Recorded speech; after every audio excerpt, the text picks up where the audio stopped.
Good morning, everybody. I'm Nicola Barrett, Chief Corporate Learning Officer at Emory Executive Education, and it's wonderful to have you here on what is a very chilly morning in Atlanta. Really glad to invite Richard Berlin back to Business Over Breakfast. He was with us a couple of years ago where he spoke to us about building individual resilience. And today he's going to build on yet another critical leadership attribute to help leaders successfully navigate the pace of change and growth. So the focus is going to be on adapting your leadership style for a changing world. Recently, I learned of a new acronym that aims to describe the world we live and work in, and that's BANI or BANI. I'm not quite sure how you pronounce it, but the B stands for brittle, the A for anxious, the N for nonlinear, and the I for incomprehensible, which is all a little frightening. But what it means is that adaptive leadership and equipping leaders to shift from managing change to really thriving in a constantly evolving environment becomes additionally critical for all organizations. Wanted to just give a shout out in terms of Richard and his history. He's an associate professor in the practice of organization and management at Goizueta Business School, but his experience includes a really successful and interesting track record with self-funded businesses, venture capital businesses, public companies, nonprofits, and consulting firms, and previously was an attorney. And we are really pleased that he is with us today and also with us at Goizueta. He does a lot of work with us in executive education, as well as with on the degree side of the school. And he is an amazing partner and a fabulous teacher. As usual, Richard's going to spend the first 30 to 35 minutes sharing some insights and perspectives, and then we'll open it up to Q&A. So please put your questions in the Q&A box and also in the chat along the way, and we'll do our best to answer them all. Before I hand over to Richard, thank you to all of those people that responded about the offer for the Executive Women of Goizueta conference.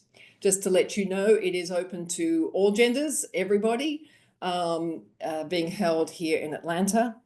The other event that I'd like to tell you about, and I think I mentioned last time, was an upcoming event on March 12th between 10 a.m. and 12 noon here at Goizueta Business School with Dorotea Bozzacolonia Volpe.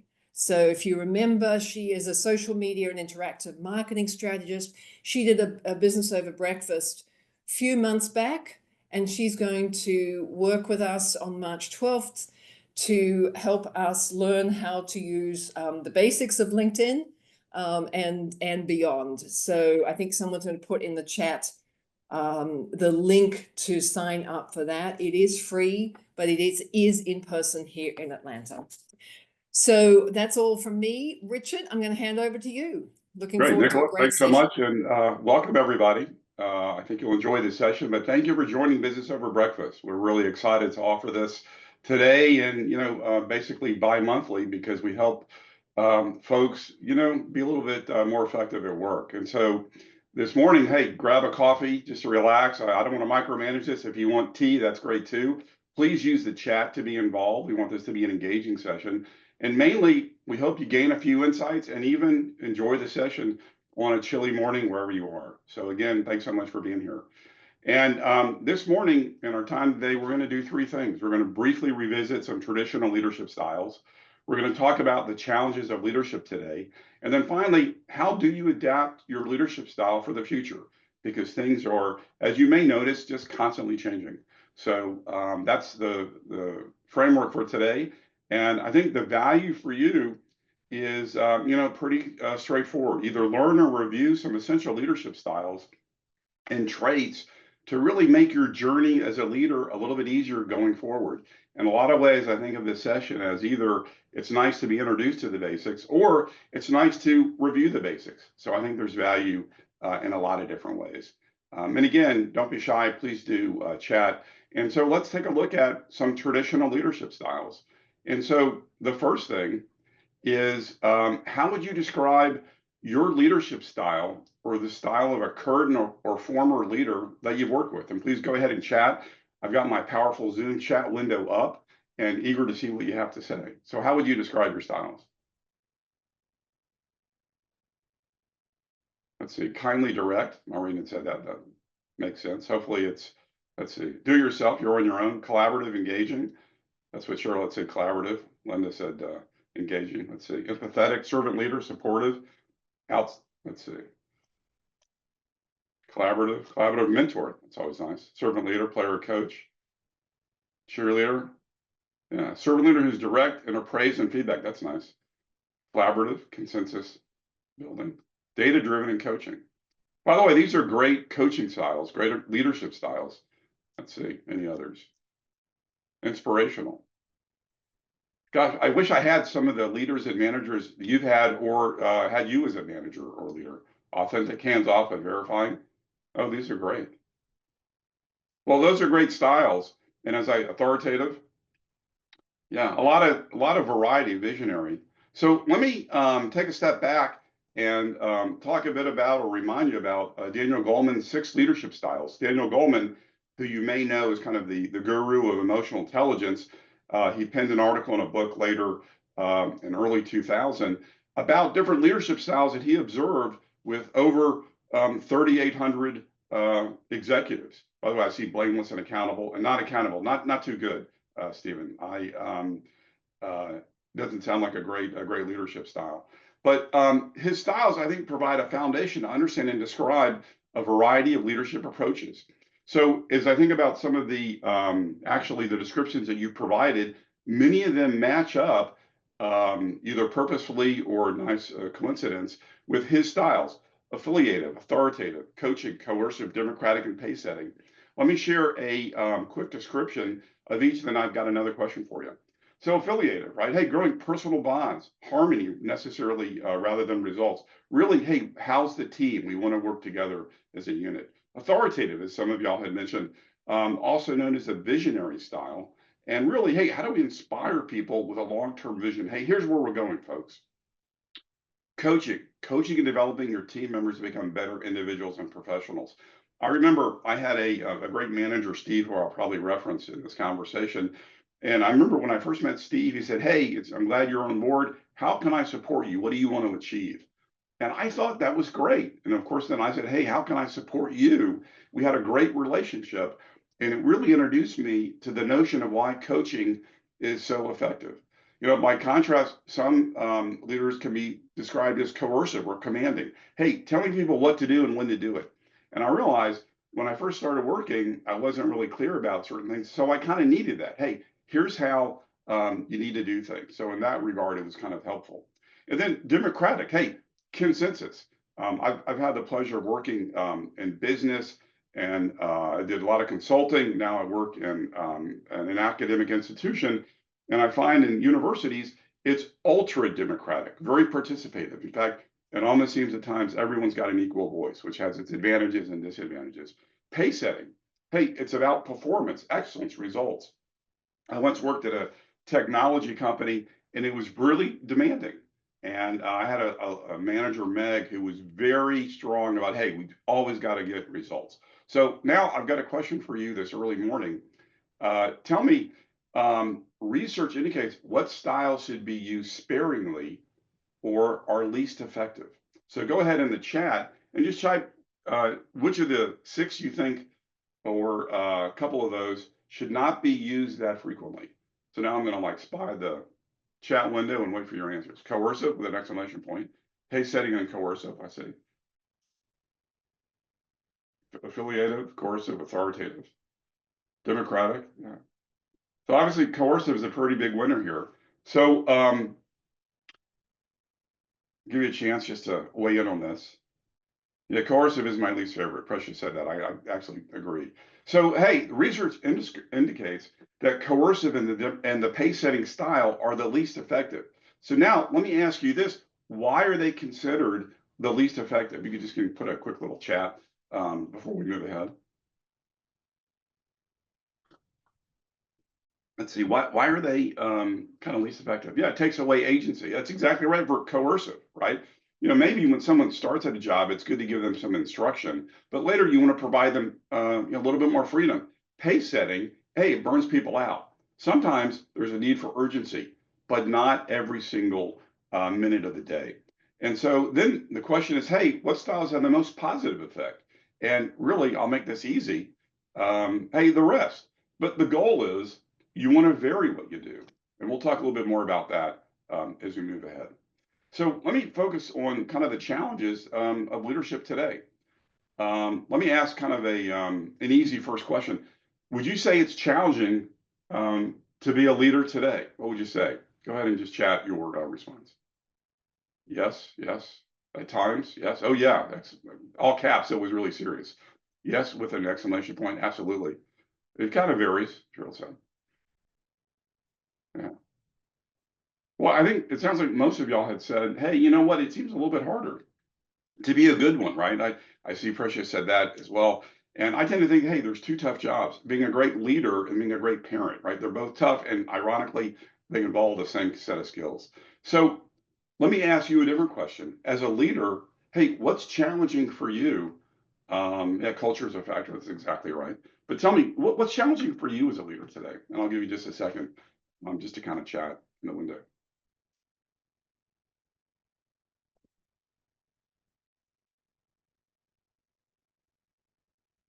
Pace of change, yeah, that's hard.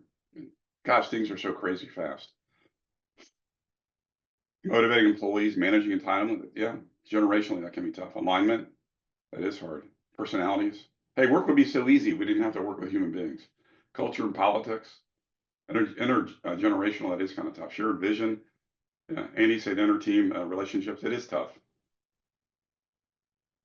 What really matters in prioritizing it, right? Gosh, because it seems like everything is important. Everything's a fire drill.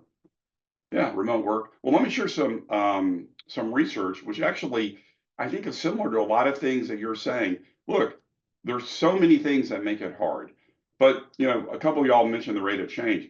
Gosh, rapid change. Here's some research from an organization, actually a newspaper, IT Pro, and their survey said, hey, you know what? 58% of senior leaders are worried about keeping up with tech, i.e., and trends. 90% reveal adapting is a major factor in work stress. Hey, I don't want to brag, but I did just learn how to use the abacus. Now I realize, hey, it's out of date. It's crazy how fast things are changing. Globalization, right? Of course, that's actually not so old, but 42% of CEOs say their company, and this is a PwC study, said they're worried about their company not being viable for more than 10 years if their global business model is not reinvented. Yeah, it's very challenging, the pace of change, and because we're really competing globally, and it's just so totally fast. In some ways, the increased social responsibility. This is a study from Deloitte. 80% of CEOs feel pressured by employees, customers, investors, partners to be publicly committed to improving human sustainability. Let's see. David said, I've been in management 30 plus years and I've been hearing complaints about rapid change the entire time. But it does seem like it's a changing, fast environment. Hybrid work, for some folks, it's very challenging. And this is a study by Gallup. 73% of leaders feel, hey, unprepared to lead hybrid teams effectively, which I think also speaks to kind of the intergenerational of different needs and different aspects of what people want. Finally, workforce expectations. This is a study by Ernst & Young. 87% of employees believe that empathy is essential for an inclusive environment. 86% say empathetic leadership boosts morale. So in a lot of ways, people are looking for the workforce to be a little bit different. And by the way, it's a challenging world, and so much of it, as y'all mentioned, the rate of change, balancing, and trying to be inclusive in so many ways to get your work done. So let me ask you kind of a different question, and I think in some ways some of your answers mention this. How do you as employees feel at work? You can include yourself in this. How do people feel at work? And just chat your answers. Burned out? Yeah. Disenfranchised? Yeah. Stressed? Overwhelmed? Stressed? Burnt out? Underpaid? Yeah. Can I really make a difference? Yeah. Uncertain about their future. This is a really challenging time. Fearful? Well, let me share some research which actually just supports everything you're saying. And this is from Gallup, a recent State of the Global Workplace. So, hey, we have a lot of negative emotions, right? Stress, worry, anger, sadness. And what's really noticeable is while it was really bad around the pandemic, it's much higher than it was 2008, right? It's generally increased in so many ways. Um, here's a study also from Gallup. Hey, 4 in 10 employees feel respected at work, and about 37%. Using my math skills, really what that means is 63% of folks do not feel respected at work, right? And some of your comments really do express that. So let me ask you this. This is now just a math question. What percentage of US employees feel burnt out at work? Now, I read some text that people earlier had said burnt out. Um, what percentage? You can just type 65%. Bob said that. By the way, hey, there's no wrong guesses, right? We're just making a conversation. Yeah, 50%, 78. So I was actually surprised when I saw this, only 28%, but hey, that's still pretty bad, right?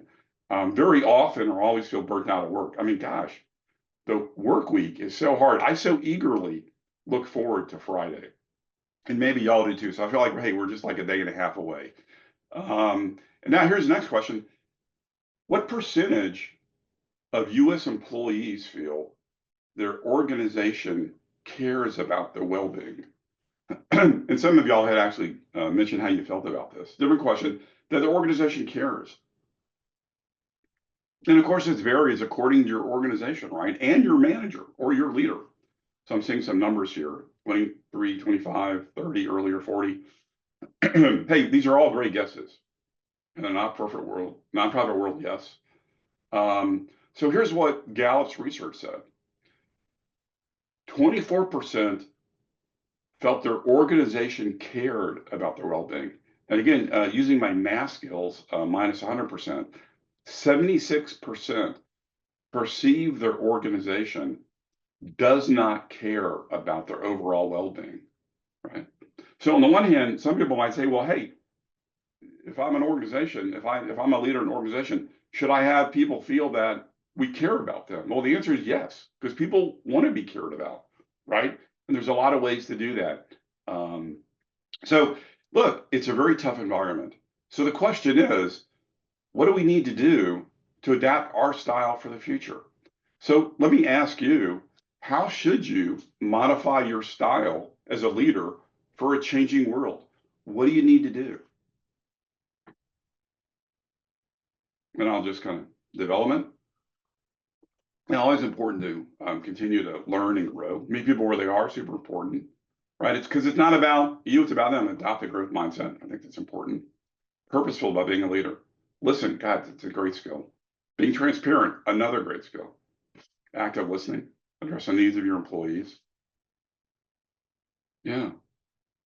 I should be taking notes. This is all great. Adaptive leadership. So I think I really liked how Trina had said that. I think that's really important. So let me share with you some research. Now, this is by organization Zinger Folkman, who looked at leadership skills. They interviewed 300 individual contributors, about 3,200 managers. And so they found some very interesting research that while it varies, of course, by sector, by company, they said most workers need to be more adaptable to thrive in the future. So in this really elegant multicolored chart, because we wanted to make this special for you this morning, the bottom ranking is performance rating of effort and productivity. The left is ability, adaptability, effectiveness. Now, here's what the research said, that there is a strong connection among employees between adaptability and performance. By the way, everything y'all mentioned in the chat is exactly right. But the research says, hey, a strong connection among employees between adaptability and performance. And what the research said was, hey, the least adaptable employees ranked in the 10th percentile in performance. By contrast, the green, which is good, most adaptable employees soared to the 84th percentile in performance. So given how topsy-turvy the world is, all employees need to really have an adaptability gene or really work on that muscle. Super important. And so let me share with you some research that the World Economic Forum described that leaders of the future need to have a blend of critical skills for adaptability. So they said by 2030, leadership now requires a blend of three big buckets. And my guess is you could have said this, anyway, right? Technical skills, right? Of course, we need to understand technology, data-driven decision making, right? Of course, we need to understand how to leverage AI, right? That's kind of a basic. But they also said, hey, we need to double down on old-fashioned human skills, empathy, creativity, emotional intelligence, cultural awareness, super important. And then adaptive skills, like all employees need, agility, being able to bounce back, drive, right? Resilience to kind of bounce back, and really being able to respond to these changing conditions. And it's those last two elements that really do make up, as Trina said earlier, the notion of adaptive leadership. And so Nicola happened to mention that at the beginning, and I want to talk a little bit more about that in the remaining time that we have this morning. So if you think about just even the concept of adaptive leadership, the title by itself, it's a framework originated by Ronald Heifetz from a book, Leadership Without Easy Answers, actually a few decades ago, that he's worked on and developed since then, that really it's a framework that helps individuals and organizations navigate complex challenges and thrive in completely changing environments, which is sort of like the world we live in today. I have to share with you, I need to sometimes just turn off the news these days because things seem so dramatically different Thursday from Wednesday, Wednesday from Tuesday. But this notion of adaptive leadership really emphasizes, as a lot of y'all have said, adapting, learning, leading effectively amidst uncertainty and ambiguity. And I think our goal really is to learn, unlearn, learn again, because maybe what we know doesn't work anymore. And at the foundation of this framework, the approach distinguishes between two things. Hey, technical problems, maybe it's got a kind of a straightforward solution and can be addressed with really existing expertise and processes versus adaptive challenges, which I think really is the majority of so many challenges that we face. Problems without clear answers. It requires learning. Here's what's really hard: behavioral change and collaboration across the organization. Just as a quick side note, I teach a lot of different levels at the school: BBAs, undergrads, MBAs, kind of full-time students, evening students, executives like yourself. And when a new class comes in for the full-time MBA program, we spend some time talking about how to be a good teammate, which is really important. And I mentioned to the students, hey, what's really hard, the concepts aren't hard. What's really hard is making behavior change, right? It's just like, getting on a diet or some other thing you need to change. That's what's really hard among everything. And so what Heifetz says is that there's really 6 primary behaviors of adaptive leadership. And this, again, hey, it's what somebody does. You could observe. Hey, when you go to lunch, you put a napkin on your lap. It's a behavior, right? Hopefully you do that, especially if you're having soup. But so he said, you know what? There's really 6 behaviors that you may even know. So this notion of, he says, getting on the balcony, really, it's the opportunity to kind of, sometimes you're so mired in an issue, but you need to kind of step back from the conflict without forgetting it entirely, to try to see the big picture and gain a clear view of reality. Sometimes it's really hard to do that. Identify the adaptive challenge. Hey, is it technical or is it adaptive? I had a great manager, Steve, as I mentioned earlier, and Steve used to say all the time, hey, there's a difference between a finger cut and a neck wound. The finger cut, you get a Band-Aid. The neck wound, you got to do something about it. So, hey, what's the difference? Super important. And again, these are observable actions. Regulate distress. As a leader, as a manager, your goal is to, take a pause and realize, hey, things will work out. And the goal is, hey, we need to change, but not be overwhelmed by the change. And really to help your team recognize that. Super important. And maintain discipline and attention. Have people focus, hey, what are we trying to do? Which some other folks said earlier, transparency, super important. I have to share with you, I have turned off the volume on my notifications. Like all the buzzing, I just couldn't handle because I wanted to focus. When I do my work, I'll set like 30-minute blocks, maybe like a lot of y'all, to focus and get stuff done. Very, very important. Give work back to your people. Like delegate. Super, super important. I realized when I first became a manager how poor a manager I was because I tried to do too much. Not because I was being rude or didn't think people could do it. I just thought, oh, I could do it better or faster. That was the wrong way. When I learned to delegate, I was so much more effective. My work hours decreased, the performance of the whole team increased. And then finally, protect leadership voices from below. I think that's a critical skill. And that is, as somebody had said, a couple of people, active listening, because your goal is to listen to all voices. So those are the behaviors. Let me share with you a little bit about some characteristics. Again, you probably know all this, but it's nice to be reminded of some of the basics. And again, when I think of characteristics, it's a quality, it's an enduring trait to describe someone's overall nature, maybe who they are. So here's some things, and a lot of y'all had actually said some of them earlier. Emotional intelligence, right? And again, that was identified in the study by the World Economic Forum. Self-awareness, regulation, motivation, empathy, very important. Social skills, drive, being open to change and comfort with the ambiguity, right? That can be hard, but the goal is everything is changing. So as opposed to thinking, hey, this stinks because we're changing, hey, wait a minute, what's the opportunity, right? Because there's always opportunity. How do you effectively communicate what's important?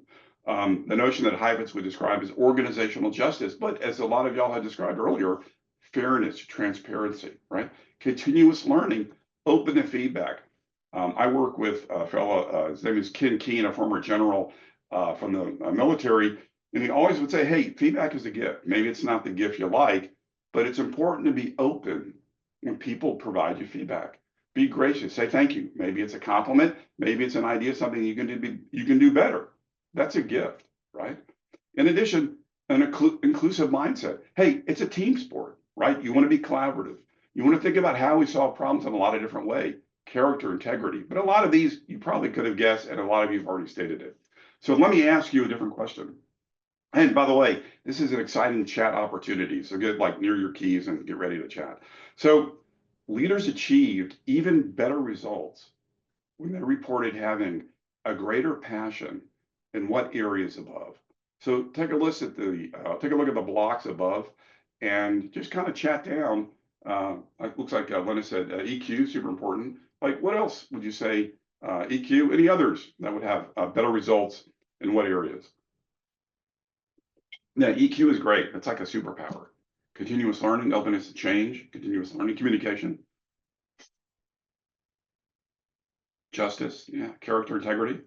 By the way, it's sort of like a crazy question because, hey, they're all great, right? But if you had to double down, passion for the work, let's see, character, integrity, inclusive mindset. Well, hey, those are all great choices because they're all important. But research says you can have even better results if you focus on two things. And so through the power of the PowerPoint skills we've highlighted, actually empathy within emotional intelligence and drive, right? They're all important, but those two have kind of a secret sauce to achieve even better results. And I'm going to share a bit more research just to explain why. So successful leaders with high empathy and high drive create the highest levels of overall effectiveness for their team and groups or organization and employee engagement. So let me share a bit of research. So again, the bottom grid is overall effectiveness. Let's see. So Gary said, hey, where does personal value sit? I'm not exactly sure. Gary, if you could describe more when you talk about personal value, and I can try to respond as we continue. So there's two grids, right? Overall effectiveness and employee engagement. And so the research that Zinger Folkman did, they looked at about 4,000 leaders, and they identified those with low empathy, those with low drive, high empathy, high drive. And here's what they identified. Hey, if you're a leader that has low empathy and low drive, so for example, let's say I go to work and my child was sick and I was late, and my manager says, hey, well, you were late. Kind of low empathy, right? Low drive. Okay, let's get to it. right? You're not going to be very effective driving results and driving engagement. So let's up it a little bit. So let's say you've got low empathy, but high drive. You're kind of pushing your folks a little bit harder. Well, you'll increase a bit on effectiveness, but you're not really going to do much for engagement. So, but now notice if you've got high empathy and low drive, you actually are roughly about the same level in terms of overall effectiveness, but notice how high you are on engagement, right? So in that example of, hey, I'm late, my child was sick, if I had a manager, maybe like someone on the chat here who are attending these breakfast over Bob sessions, maybe you say, hey, that really stinks. I tell you what, take a break. Do you need to go back to care for your child? Oh, wow, what a great leader and manager. I mean, it seems so obvious, right? Because people get so focused on just the work, they kind of forget about, hey, the human beings. And so, but notice the highest, right? High empathy and high drive, you're going to have much greater success. Hey, Gary, thanks for filling that out. Yeah, I think that's a very critical thing, right? Understanding your personal commitment to make the world and organizations a better place by being involved. Absolutely critical, right? It's a foundation for being successful. Now, notice the points. So the research said, hey, if you're a leader that has high empathy and high drive, which only, by the way, 15% of leaders excel at, you're going to rank in the 91st percentile in overall leadership effectiveness. Hey, that's not too bad. And even if you've got high empathy but low drive, you're still significantly better at improving employee engagement. So the goal to really address a lot of challenges in the workplace, maintain high drive, but double down on high empathy, really EQ, right? All the things are important. So let me ask you a different question. How do you demonstrate empathy to your team? Again, just please chat in the window, and then we'll briefly talk about it as we motor right ahead on this chilly Thursday morning, wherever you are.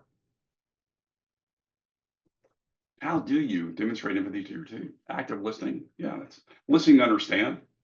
Yeah, flexibility, care.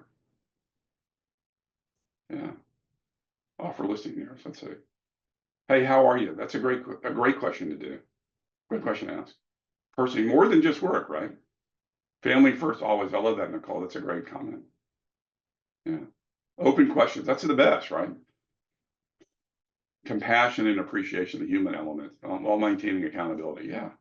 Hey, they're just people after all. We're all just folks, right? Genuine concern. I love how you said that, Lyndon, right? Not the kind of fake concern, but really being authentic, caring about people. Very important. So let me share with you a couple things just to be reminded about. So really, empathy is not only what you say, it's what you do, as y'all have indicated in a lot of your chat responses. So it starts with a couple questions. Hey, so how effective and genuine are your statements of empathy, right? So here's some suggestions. You want to do more of the former and not the one with the red X. Hey, if someone has a problem, hey, my child is sick, I was late. Hey, this must be really difficult for you. I can't imagine how hard it is, right? Oh, I'm sorry you feel that way. Oh, that sounds like my kids when they were teenagers, right? No, you want to have genuine empathy, as y'all have stated. How would your team members describe the differences between their work experiences and yours? Right? Is there a difference? Do you have a favorite parking spot? And maybe they don't. So maybe there are some subtle double standards, right? So you want to make sure that you're not appearing any different in how you operate. So maybe take an audit, right? Maybe there is something. And if you found a couple things, figure out a plan to reduce it. Hey, when was the last time you turned a team member's mistake into a growth opportunity rather than a correction moment? Hey, Richard, you really made a big mistake on that presentation. Hey, Richard, how'd you do in that presentation? What might you do even better, right? So think about a great coaching opportunity. And really for everybody, hey, we all make mistakes, right? Create a learning from setbacks template. It helps you and your team track insights. I love that in surgeries, this is such a funny thing, that they have a checklist of how to follow the procedure in a surgery, right? So there are no mistakes, which actually you would hope in a surgery that occurs, right? So by the way, I like Elizabeth just said, our team motto is we don't fail, we learn. That's great. You really want to encourage that. And so really it's all about learning. Okay, well, hey, I didn't know that. Okay, now you do. So, right, it's communicating the lessons, very important. So here's some other things. So how often do your team members bring up their own inspiring ideas in meetings? Yeah, I think that's important. Master the art of inspiration. Really, the goal is to think about maybe a couple goals, inspiring possibilities rather than requirements. Write both versions down. Really, your goal, I think, is not to be the biggest or loudest voice in the room. In fact, kind of wait, let everyone else talk first. Hey, guys, how should we do X? What do you think? That's a great idea. Let's do that. Right? I mentioned earlier that when I was a manager first, I really had a problem because I was just too exuberant, too excited. And I realized once I started asking, hey, what should we do? And then say, it's a great idea. Could you help out? I was much more effective. And then what voice in your team do you hear from least often? What might you be missing? Right? Really important just to make sure that you're getting all perspectives, right? Because actually the folks who are the quietest have the best ideas often. How would you rate your team willingness to be vulnerable about your own growth areas, right? It's important to remember that it's our goal to be a model, a role model, right? So maybe you specifically encourage more feedback. You have a leadership learning log, right? Make it visible. Hey, I really screwed up here. I'm going to make a note, but it was a mistake and I'm really going to learn from it. Thank you very much. I'm working to improve. You know, you want to have more honest conversations. Yeah. I like how Gary said, learn how to deal with a professional heartache, have more face-to-face conversations versus communicating through emails and text. Hey, I'm old-fashioned. I like talking to folks, right? There's no way you can have real robust dialogue between a text and an email, right? Super important. So let me also mention something else which may seem kind of counterintuitive. Our success really is dependent on how much we can tap into our purpose and passion or your personal drive to achieve excellence. So as you think about what you naturally get excited about and are motivated about, the goal should be to kind of connect that with what aligns with my organizational needs. So you may want to think about this CPO framework. Hey, what's my competence, my current skill level, my passion, my purpose, my natural drive, the organizational needs, what your organization requires. And if you can really tap into those things, then that sweet spot is your leadership sweet spot. Let me share with you just a quick story. It should take no more than 4 or 5 hours, and I swear I'll be done. So you may have heard Nicola mention in the beginning, I started my career as an attorney. And hopefully that doesn't offend anybody on the call. I'm a recovering attorney. But I realized while I went to law school to gain those skills, I never enjoyed being a lawyer. It just didn't seem to be the right suit of clothes for me. And so I realized I didn't have an interest, a real passion or purpose for this role, no drive for it. And I was good enough, but it wasn't driving me. And only through my career, as I gained new experiences, I kind of got closer to what I really enjoy. And I find that while I've had a lot of different experiences, I've done a lot of teaching through the years, and I just really enjoy that. I find it's naturally motivating. And I think for all of us, the closer you are to what is your drive, your passion, your purpose, the more successful you'll be. So it sounds old-fashioned, but it's helpful. So as we begin to wind down this conversation, the goal is, hey, your journey is to double down as a leader on empathy and drive. And so you want to think about, okay, well, what are my passions? It seems so highfalutin, but you know what? Life is kind of short. What really are the true indicators for your potential excellence? Hey, have some strategic focus.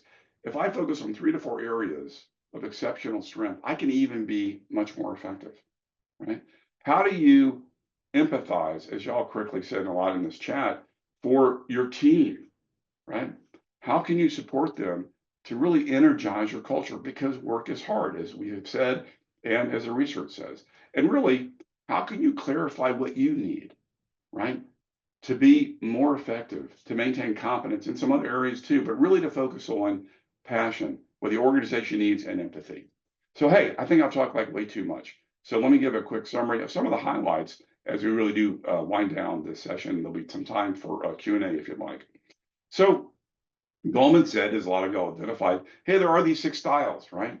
2, you need to be careful about coercive or commanding or pace setting because they burn people out or they begin to annoy them because maybe people don't like to be told what to do all the time. You want to vary all the styles, but you want to think about, hey, maybe a democratic environment, authoritative, coaching, affiliative, but they all are important, but you don't want to overuse the two. So, gosh, it's just so crazy. I can't remember what I did yesterday, how fast the world is changing. But globalization, increased responsibility, hybrid work, workforce expectations, it's hard, it's challenging. But your focus is to really think about, how can I be an adaptive leader? And how can I have more genuine empathy and more drive to help elevate my team to be more engaged and to achieve more results? Well, hey, I've talked way too much. Thank you so much for attending this Business Over Breakfast. We hope you gained a few insights and enjoyed the session. I'm now going to stop the session and then turn it over to Nicola and the team, and we've got some time for questions. So again, thank you so much, and I appreciate your involvement. I know how tough it is sometimes sitting in a chair for 45 minutes, so thanks so much. Thank you, Richard. I'm not quite sure how being a leader is hard. Having that all on the listening to what you do is. I was like, I keep wondering, am I doing that? Am I doing that? Am I doing that? I'm not sure if my anxiety is going up or down. But anyway, we have some questions. Kavita, can we just stop the share at this point? Thanks. So there are some questions in the Q&A. Bob Kellner asks, what are your thoughts on FOMO, so fear of missing out, during VUCA? So was that volatility, uncertainty, complexity, and ambiguity, changing to fear of being irrelevant? So fear of missing out to fear of being irrelevant. Yeah, thanks so much for mentioning this. By the way, again, for folks, as Nicola had mentioned, VUCA is just a term coined by Warren Bennis actually in the 80s that was used by the military to think about this crazy world we live in. So I think the challenge is, right, how can we still be relevant? Because it's easy to think about, am I still needed? I worry, maybe y'all do this as well. Every day when I read about the latest, greatest AI, well, will the next Business Over Breakfast be AI and not, a human being? That would be a bummer for me. But so I think the goal is, how can I reinvent myself? Well, actually, the first step is, hey, what's needed, either in my role or for an organization? And then, well, assess yourself. Do I have the right skills? Are there gaps? If so, what do I need to do to bridge those gaps? That's kind of a quick answer, but I think it is sort of a self-assessment and then determining, hey, what's relevant. Let me jump to Michael. Let me add one more thing, and that is, don't believe you can't believe that old dogs can't learn new tricks, right? Because if you believe that, it's a fait accompli. Even if it gets harder to learn as you get older. That's a great question. And just to that point that Nicola had said, if you assume you cannot, well, of course you cannot, right? So the only limitations you place are those on yourself, right? So we're always our own worst critic. So is one leadership, Michael asked, one leadership style better when you have a new team, new role versus something you've been in for a while? So I think the answer as a recovering lawyer is, hey, it always depends, right?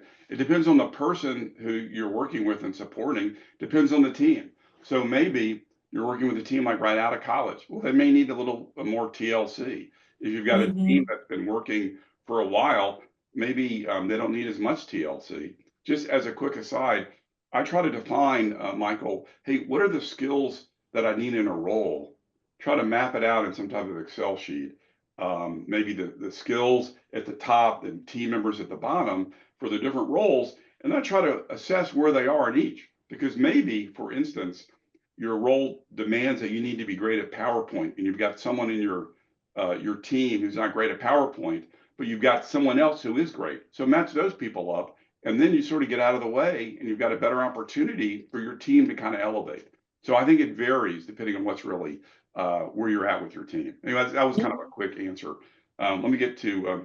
Well, hang on. Just another to build on that, Richard. Do you also think that there are times sort of in the workflow or the life of a team that some of those leadership traits need to be elevated more than others? Yeah, I think that's exactly right. It sounds like you have a thought about when that should be. Well, I don't know. My team at the moment is pretty stressed because we've got a lot going on. Yeah, And I feel like some of those traits I need to try and sort of lean into, perhaps more than others. So yeah. But drive, for example, I'm trying to pull back on yeah. because they're already, going a million miles an hour, that type Yeah, of thing. I think thank you for steering me back to really the heart of the question. I think that is exactly right. So if, for instance, your team is under a huge deadline and there's a lot of pressure that everybody feels and everybody's stressed. Well, when I think about two particular styles, maybe affiliative and pace setting.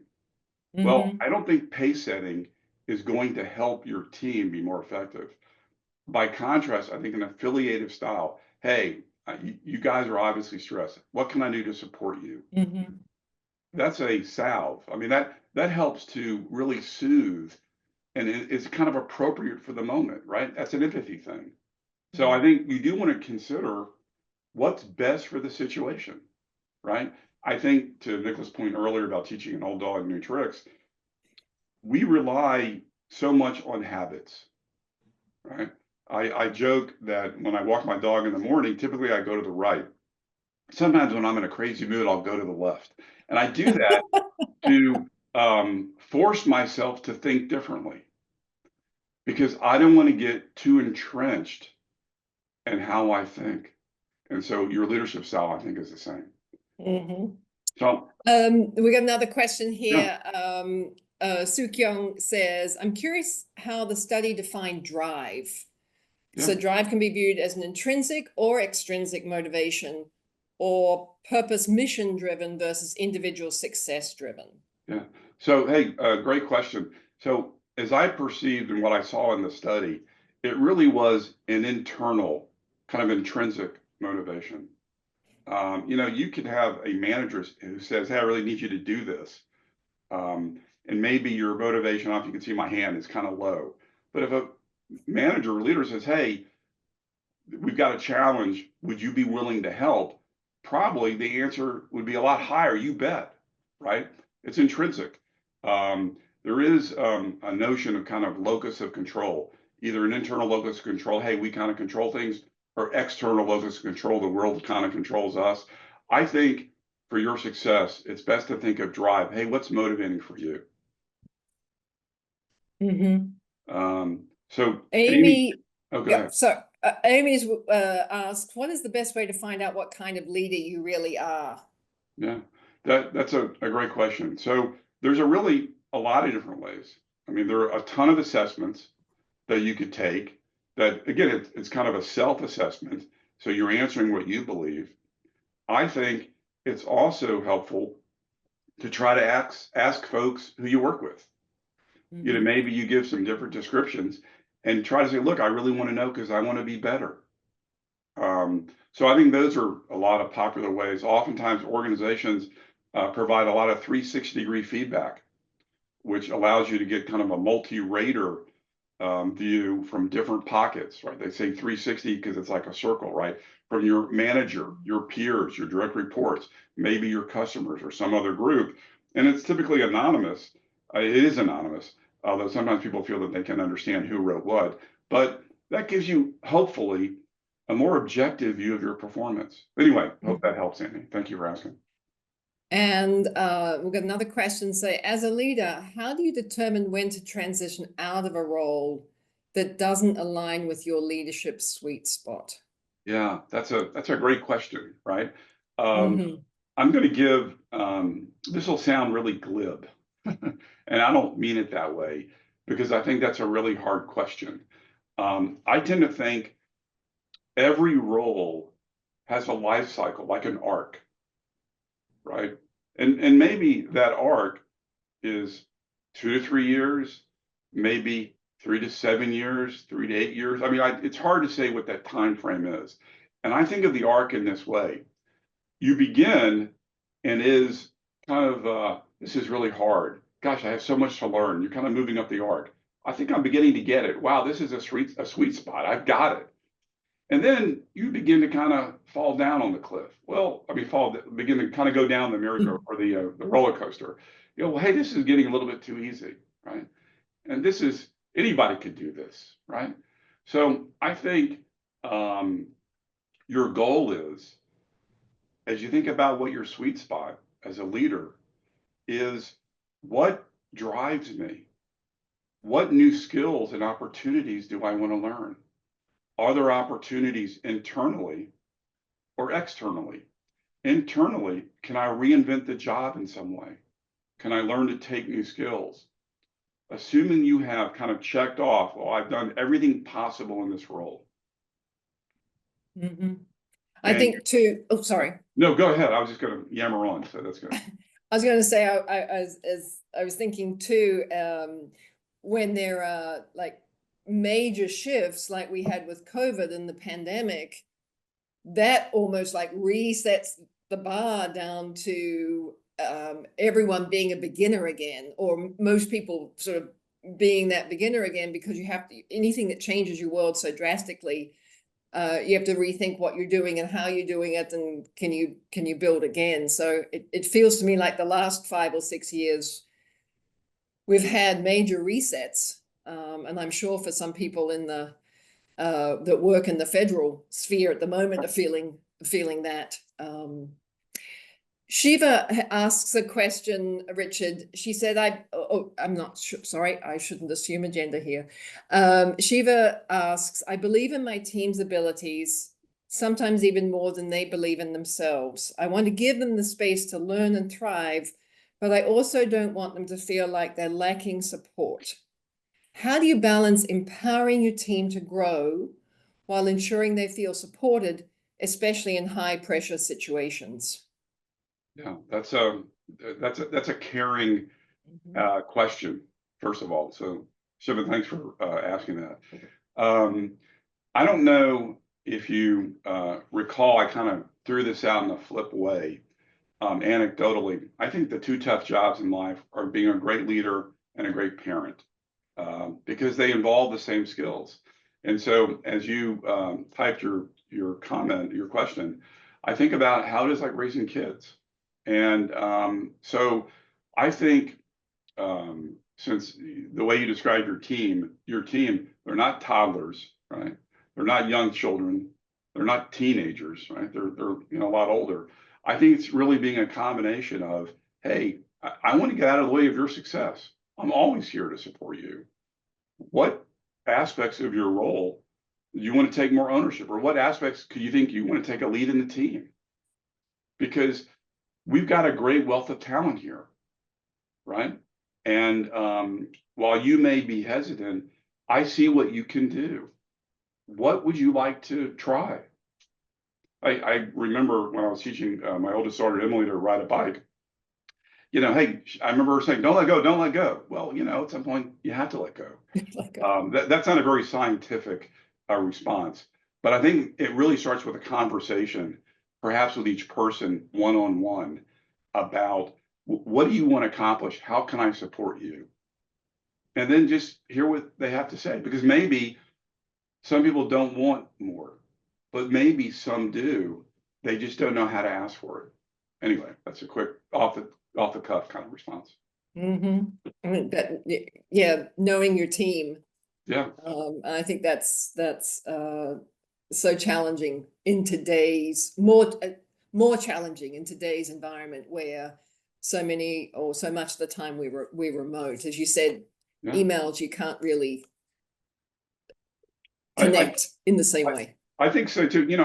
As another thought, I think the more we think of our role as a leader, as certainly to be an adaptive leader, given the topic of this webinar, but as a facilitative leader, a collaborative leader. Hey, look, you've got great insights. I have some insights. Let's work together. What do you think? I mean, less leader employee, more partners trying to solve a problem. I think it just kind of makes it better for everybody. Yeah. Well, I think we're almost out of time, so I'm going to hand over to Kavita to close us out. But thank you so much, Richard, No, thank you. for this really informative session. Thank you. Thank you, Richard. That was a wonderful session. It was good to be reminded about adaptive leadership and how empathy and drive are crucial to being successful at that. So with that, we're gonna just look ahead at what's coming up with our next Business Over Breakfast. We have Executive Presence by Brandon Smith. He's one of our executive education faculty, very energetic. You don't want to miss this session.